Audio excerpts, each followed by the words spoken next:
Halo sobat anime, waduh harusnya ini nih kemarin uploadnya nih, tapi udah direkam kok malah hilang rekamannya. Aduh, jadi ya mau nggak mau ya harus rekam ulang deh, makanya baru bisa diupload sekarang. Aduh, ya udah ya langsung aja yuk gaskeun. Mereview sedikit dari part sebelumnya setelah menghadapi ahli racun yang telah mengengkang para bandit dan juga menyerang rombongannya di sini Feng Hao. Pada akhirnya ia pun tiba di kota Chiang. Dan setibanya di gerbang kota, kakek tua dirinya mengajak Feng Hao untuk ikut bersama dirinya masuk ke dalam kediaman Fei untuk dapat beristirahat sejenak. Ah iya, saudara Feng, kenapa kau tidak masuk ke dalam kediaman keluarga Fei dulu? Ya, mendapatkan tawaran itu di sini Feng Hao dia pun setuju untuk ikut bersama dengan kakek tua ini dan juga nona muda keluarga Fei. Dan setibanya di kediaman keluarga Fei, di sini Feng Hao dirinya langsung disambut oleh patriark, di mana patriark dia bertanya, Siapa bocah ini?" Dan di sini Feng Hao dia berujar, "Salam Tuan Fei." Dan pada malam harinya, keluarga Fei mereka mengadakan sebuah pertemuan menjamu Feng Hao dan mereka juga terkejut ketika mereka mengetahui kalau bocah yang mereka bawa ini ternyata adalah seorang alkemis yang telah menyelamatkan nona mudanya yang hampir saja tertangkap oleh para bandit dan juga ahli racun. Dan jika bukan karena bantuan dari saudara Feng Hao, aku khawatir nona muda kita tidak akan dapat meninggalkan wilayah itu, ujar dari kakek tua. Mendengar hal itu, di sini patriark keluarga Fei dia pun yakin kalau peringkat bocah alkemis ini setidaknya pasti ada di tingkatan Xuan. Dan ini sangat amat luar biasa bagi sebuah kota kecil, kota Yulan yang dapat memiliki seorang alkemis tingkat Xuan, pikir Pak Tua itu. Dan jelas, ya aku harus membuat sebuah hubungan yang baik dengan keluarga Fei ini, ujar dari patriark. Ya, di sini kakek tua dia pun paham. Namun ya soal ahli racun, patriark, apakah kau akan membiarkannya begitu saja? Ah, tidak. Tentu saja tidak. Aku tidak akan tinggal diam. Dan yang dapat menyewa seorang ahli racun jelas hanya ada beberapa keluarga saja yang dapat melakukannya di kota ini. Dan aku yakin ini pasti adalah ulah dari keluarga Jiu. Karena hanya mereka lah yang mampu melakukannya. Dan aku rasa mereka melakukan ini ya karena mereka ingin merebut posisi tuan kota. Namun beruntung ya surga masih dapat berpihak kepada kita. Dan aku juga bersumpah kalau keluarga Jiu mereka tidak akan pernah mendapatkan apa yang mereka inginkan selama keluarga Fei masih berdiri, ujar dari patriark keluarga Fei. Sedangkan di sisi lainnya, di keluarga Jiu terjadilah sebuah keributan. Keributan itu terjadi karena memang ahli racun yang mereka sewa ternyata tidak berguna, bahkan hanya untuk menculik seorang gadis kecil. Sedangkan di sisi lainnya, Feng Hao, dia bermimpi buruk. Bermimpi akan sumpahnya 1 tahun lalu dan itu membuatnya sadar kalau dirinya tidaklah boleh buang-buang waktu lagi. Dan ketika dia sedang bersiap-siap, Feng Hao dia pun merasakan ada sebuah yang mengacau di dalam tubuhnya. Ki yang ada di dalam tubuhnya sepertinya sedang terguncang dan itu membuatnya sadar kalau sepertinya sudah saatnya bagi dirinya untuk mencari kristal of martial untuk dapat membuat tubuhnya kembali sempurna. Mengingat memang Feng Hao dirinya harus segera mengkonsumsi kristal martial secara rutin jika memang tubuhnya nggak mau dar, sesuai dengan apa yang dikatakan oleh master kecil beberapa waktu lalu. Dan setelahnya Feng Hao dia pun pergi menuju guild alkemis. Bahkan di hadapan gedungnya saja, Feng Hao dirinya telah dapat mencium aroma dari berbagai macam tanaman herbal. Ya, aku dapat mencium aroma herbal bahkan di luar ruangan ini. Dan di mana Feng Hao yang kini memasuki gedung itu, dia pun bertemu dengan seorang pak tua yang ada di dalam sana. Dan ia juga berujar, Tuan, aku datang ke tempat ini untuk mendapatkan kualifikasi menjadi seorang alkemis secara resmi. Melihat ada seorang bocah yang ingin menguji kemampuan alkemisnya, membuat pak tua itu dia bertanya, baiklah bocah, siapa namamu dan berapa usiamu? Di mana pak tua itu dia juga bertanya, peringkat apa yang ingin kau nilai nak? Kuning tingkat tinggi, ujar dari Feng Hao. Yah, baiklah, sambut Pak Tua itu.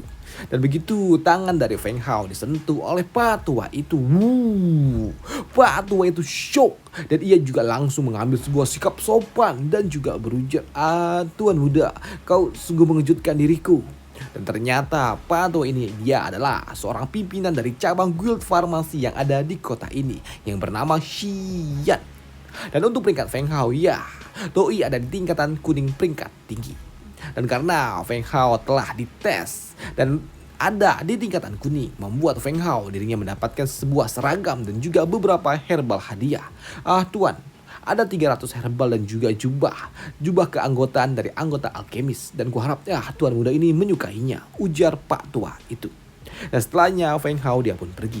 Doi pun pergi dan tiba-tiba saja dirinya disapa oleh seseorang. Dan orang yang menyapa itu ternyata adalah kakek tua keluarga Fei. Di mana dia berujar, ya, aku ingin memberikan kau 3 buah kristal of martial. Mendengar hal itu membuat Feng Hao pun sadar kalau tidaklah mungkin orang tua ini akan memberikannya secara gratis. Dan itu membuatnya berujar, ya, memberikan hadiah tanpa alasan tidaklah mungkin. Kau pasti menginginkan sesuatu dari diriku, ya kan? Tanya dari Feng Hao. Ya, kau benar. Dan kau, apakah kau pernah mendengar tentang pertarungan menjadi tuan kota? Ujar kakek tua itu yang membuat kini Feng Hao dia pun pergi bersama dengan kakek tua ini menuju sebuah kediaman keluarga Fei untuk dapat membahas ini semua. Di mana kakek tua dia berujar, ya, tuanku, dirinya meminta dirimu untuk bersedia membantu keluarga Fei memenangkan pertarungan perebutan kota. Membantu dirinya menjadi tuan kota, dan keluarga Fei kami akan memberikan kau hadiah 3 buah kristal of martial sebagai bayarannya, ujar kakek tua itu. Mendengar hal itu membuat Feng Hao pun sadar kalau dirinya memang membutuhkan kristal of martial agar dirinya memang dapat terus berkembang. Dan itu juga, karena memang aku membutuhkannya. Baiklah, mari kita buat sebuah kesepakatan, sambut dari Feng Hao. Ya, mendengar Feng Hao yang setuju membuat Pak Tua itu dia senang. Dimana dia berujar, awalnya nak, kami tidak ingin melibatkan dirimu. Hanya saja, saat ini keluarga Jiu mereka memiliki seorang master alkemis di pihak mereka. Jadi ya, mau tidak mau kami harus meminta bantuanmu. Bahkan tuanku juga dia telah berspekulasi kalau keluarga Jiu lah yang telah menyerang kita tempo hari. Baiklah, aku mengerti, sambut dari Feng Hao. Lantas kapan event itu diadakan? Besok event itu dimulai, ujar dari kakek tua. Maka dari itulah keesokan harinya semua warga kota mereka semua berkumpul di arena di mana event itu akan segera dimulai. Di mana event ini juga adalah sebuah event yang sangat simple dalam aturan permainannya, karena memang untuk mendapatkannya atau ya untuk memenangkan event ini mereka hanya perlu mendapatkan sebuah segel kota yang telah dijaga oleh para monster. Maka ketika mereka mendapatkan segel itu, ya mereka berhak menguasai kota ini selama 3 tahun. Mendengar hal itu, di sini Feng Hao dia berujar di dalam hati, ya, dengan jumlah peserta dan juga kekuatan penuh, tidaklah sulit bagi kami memenangkan event ini. Namun yang menjadi sebuah perhatian adalah untuk memenangkan ini semua membutuhkan kecepatan dan juga kekuatan. Dan itu jelas akan membuat kelelahan bagi para peserta. Namun dengan adanya alkemis yang dapat memulihkan stamina, ya, ini bukanlah sesuatu masalah. Namun yang menjadi pertanyaannya adalah kenapa mereka mau membayarku seharga 3 kristal martial, sementara mereka hanya mendapatkan jatah 1 kristal martial di setiap tahunnya. Namun di sisi lain untuk warga Fei, mereka pun yakin kalau mereka pasti akan menang dengan adanya Feng Hao bersama mereka. Ya, kami sangat bergantung dengan saudara Feng. Iya, sambut dari Feng Hao. Sedangkan di dalam hati, ya ini bukanlah masalah. Jika bukan karena 3 martial itu, aku juga tidak akan mau repot-repot terlibat dengan masalah kalian. Pikir dari Feng Hao. Namun di sela-sela itu juga ternyata ada seseorang yang menyapa mereka. Aku tidak percaya kalau ternyata keluarga Wei harus sampai meminta bantuan dari orang luar, ujar dari seorang pria tua yang bernama Jiu Le yang merupakan patriark keluarga Jiu. Dan untuk Feng Hao dia pun sadar kalau ada seorang gadis di sebelah sana. Dan itu adalah seorang alkemis, dan setidaknya gadis itu dia ada di peringkat kuning. Namun ketika patriark keluarga Wei ingin berbicara, di sini patriark keluarga Jiu dia pun tidak peduli karena memang fokus dari Pak Tua itu hanya kepada Feng Hao, di mana dia berujar, Tuan muda, bagaimana? Bagaimana kalau kau bekerja untuk keluarga Jiu kami aja? Kami akan membayar kau 2 kali lipat dari apa yang ditawarkan oleh keluarga Wei, ujar Pak Tua itu. Hei, mendengar hal itu jelas membuat patriark keluarga Wei dia pun ternotis dan ia juga berujar, apakah kau yakin mampu membayar 6 kristal of martial? Mendengar hal itu jelas membuat Pak Tua itu sedikit ternotis. Apa? Memberikan 3 kristal of martial untuk seorang pria yang tidak jelas asal usulnya? Tapi artinya memberikan bayaran yang sangat mahal untuk bocah ini. Pasti bocah ini bukanlah orang biasa, pikir dari Pak Tua itu. Maka dari itu 6 kristal aku akan membayarnya, ujar dari Pak Tua itu. Mendengar hal itu di sini Feng Hao dia pun sadar. Jika aku memiliki 6 kristal, itu akan membuat basi kultivasiku akan naik dengan sangat cepat. Dan aku juga tidak perlu lagi khawatir soal menjadi master bela diri. Ini luar biasa, pikir dari Feng Hao. Sedangkan untuk Pak Tua ini, 6 kristal martial ini tidaklah mungkin masuk akal. Karena memang untuk mendapatkannya mereka harus bekerja sebanyak 2 periode. Namun di sini Feng Hao dia berujar, terima kasih. Terima kasih atas keramat tambahan keluarga Jiu. Hanya saja aku telah membuat sebuah kesepakatan dengan keluarga Wei terlebih dahulu. Dan jika aku mengundurkan diri saat ini, bukankah itu akan membuat reputasiku menjadi buruk? Ujar dari Feng Hao. Mendengar jawaban itu sedikit membuat Pak Tua ini agak kesal. Tapi dia pun yakin walaupun kau telah dibantu oleh seorang master, tapi posisi Tuan Kuta juga masih belum menjadi milikmu. Ujar Pak Tua itu kepada patriark keluarga Wei. Namun tak lama setelahnya ternyata ada yang menotis Feng Hao ketika ada seorang pria yang datang bersama dengan beberapa orang pasukan di belakangnya. Dan itu adalah Yun Wang yang merupakan komandan dari pasukan Qiang. Pria itulah yang akan menjadi pengawas di dalam pertandingan kali ini. Mendengar hal itu membuat Feng Hao pun syok karena dia tidak menduga kalau ternyata pria itu dia memiliki marga Yun. Yang artinya aku tidak menduga kalau ternyata keluarga Yun mereka telah menjadi kekuatan besar yang ada di kerajaan ini, pikir dari Feng Hao. Dan kini datangnya Pak Tua itu sebagai jenderal penguasa kota, pengawas. Maka dari itulah event perebutan posisi tuan kota akan segera dimulai. Event pertarungan akan segera dimulai ketika gerbang para peserta dibuka. Dan begitu dibuka, masing-masing murid dari masing-masing keluarga Wei dan juga keluarga Jiu mereka mulai keluar untuk dapat menghadapi para monster yang akan mengganggu jalan mereka. Dan di dalam event itulah Feng Hao juga sadar kalau mereka tidak diizinkan membawa sebuah senjata.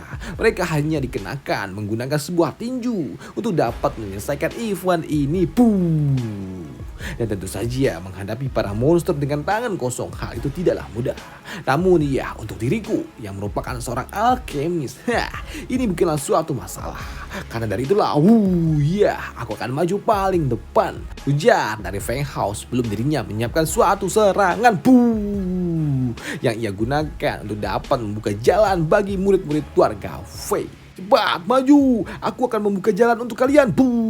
Feng Hao, Feng Hao dirinya menghajar mereka semua, para monster-monster yang mencoba untuk menghalangi jalannya. Dan dengan kemampuan itulah Feng Hao dirinya mampu menghancurkan monster yang ada. Dan apa yang dilakukan oleh Feng Hao jelas membuat mereka semua, para patriark keluarga itu shock. Apa? Aku tidak menduga kalau ternyata keluarga Jiuku akan kalah dengan bocah itu. Melihat hal itu, di sini patriark keluarga Wei dia pun sungguh sangat senang karena kini keluarganya berada di atas angin.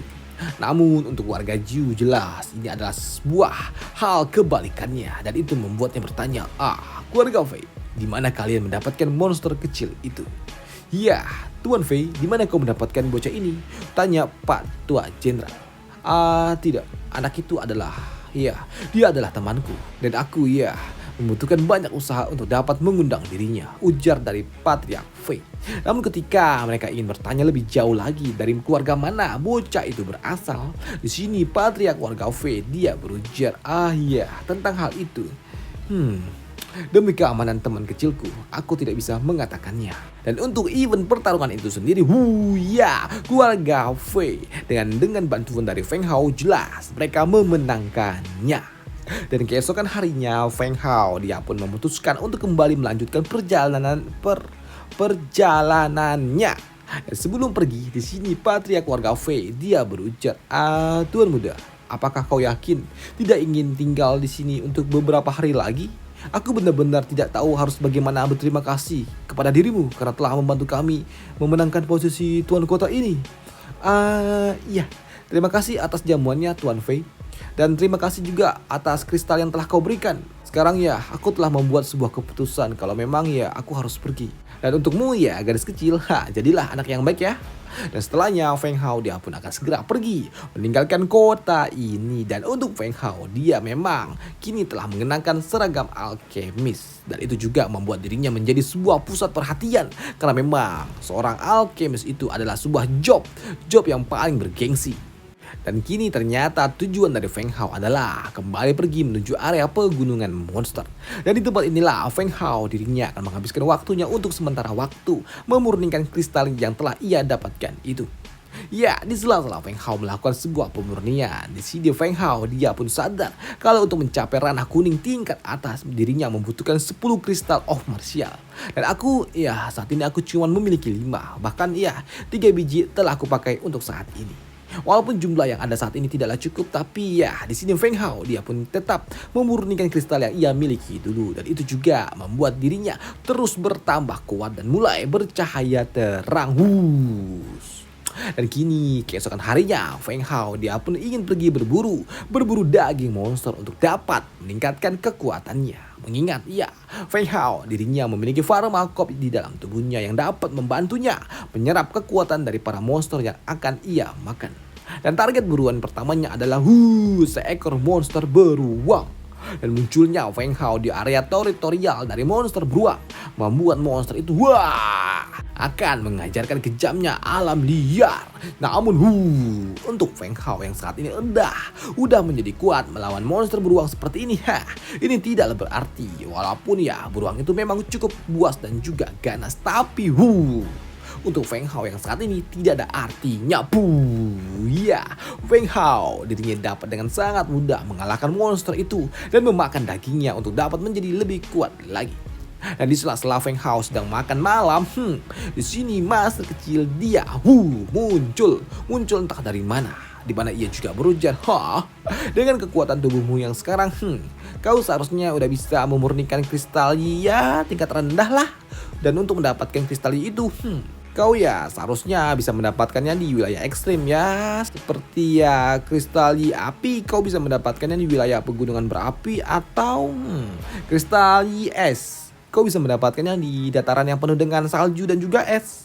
Mendengar hal itu membuat Feng Hao dia bertanya, lantas Master, kalau atribut listrik bagaimana? Atribut listrik itu adalah salah satu dari atribut ultimate, dan itu akan sangat sulit sih untuk didapatkan. Dan untukmu yang saat ini kau hanya bisa memurnikan atribut es, dan itu juga pasti peringkat rendah. Mendengar hal itu di sini Feng Hao dia berujar, Master, aku pernah mendengar kalau di sekitaran sini ada sebuah kota yang setiap tahunnya penuh dengan salju. Apakah mungkin ada kristal di tempat itu? Tanya dari Feng Hao. Kurasa sih ada kayaknya sih, sambut dari master kecil. Oke, baiklah kalau begitu aku akan pergi ke kota itu, sambut dari Feng Hao. Tapi sebelum pergi di sini master kecil dia berujar, tunggu dulu bocah, ada kemungkinan kalau kristal yang ada di tempat itu bukanlah peringkat rendah. Maka dari itu aku akan memberikan kau sebuah resep agar kau membuatnya itu menjadi sebuah spirit medicine untuk dapat membuat tubuhmu tetap hangat. Dan ingat, kau harus melengkapi semua bahan itu dulu sebelum kau pergi mencari kristal itu. Baik, sambut dari Feng Hao. Dan keesokan harinya Feng Hao dia pun pergi menuju kota es. Namun jelas petualangan Feng Hao di kota es akan dibahas di part selanjutnya. Dan sampai jumpa, bye, thank you. Ngantuk coy, waduh. Hai, jam berapa nih? Jam 22, jam 10 udah ngantuk, waduh. Dan sampai jumpa, bye, thank you.